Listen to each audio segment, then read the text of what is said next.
the draft riots in 1863 rank as the most destructive civil disturbance in all of American history. In the 1990s, there was violence in Los Angeles, taking that back another generation, the 1964, and again in Los Angeles, in 67, in Newark and Detroit, with large numbers of people killed, and about 1920 and 1919, 1921, series of racial riots in northern cities like Chicago, Tulsa, St. Louis, other cities.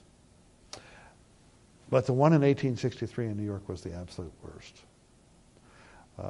We don't know for sure how many people died. The accepted estimate is probably a little over 100. Estimates were as high as 1,000 because many of them were black. What is significant about first of all, it happened because of resentment between, we think, the two or three reasons. One is resentment between the Irish and African Americans. They were both on the low end of the economic ladder, competing for the same entry-level jobs. At the same time, the government was asking Irish to fight in the Civil War, put on a uniform and go to the Civil War.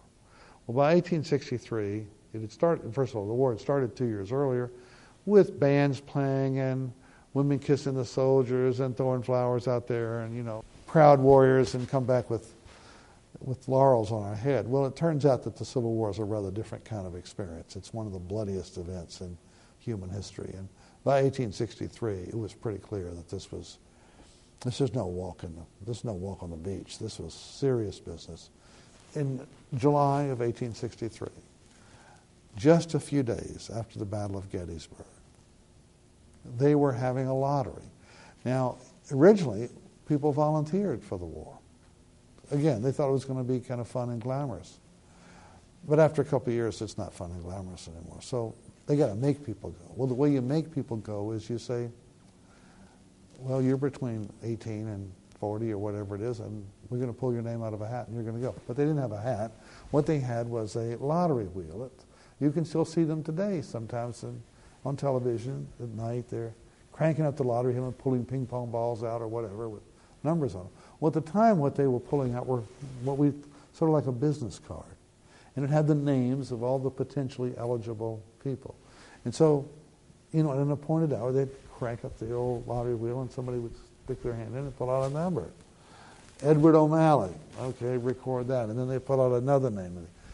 Timothy O'Flanahan. You know what I mean? Put that one over. Meanwhile, it's hot. Very hot and uncomfortable. And they seem to be pulling out a lot of Irish names out of the box here. What stimulates any riot, we're not sure, but the rioters begin to move downtown.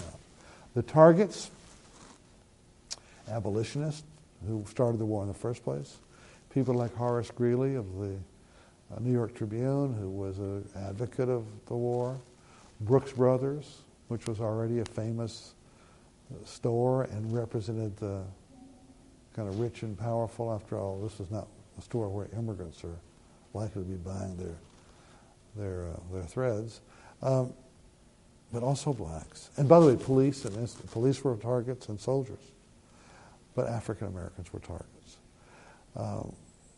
People who just happened to be in the wrong place at the wrong time, hanged from a light post. But I think the most revealing is the burning of the colored orphan asylum. I mean, how angry do you have to be to burn an orphanage? It's an orphanage. Everybody knows it's an orphanage. It's a big building at about 43rd and 5th, near the New York Public Library is now.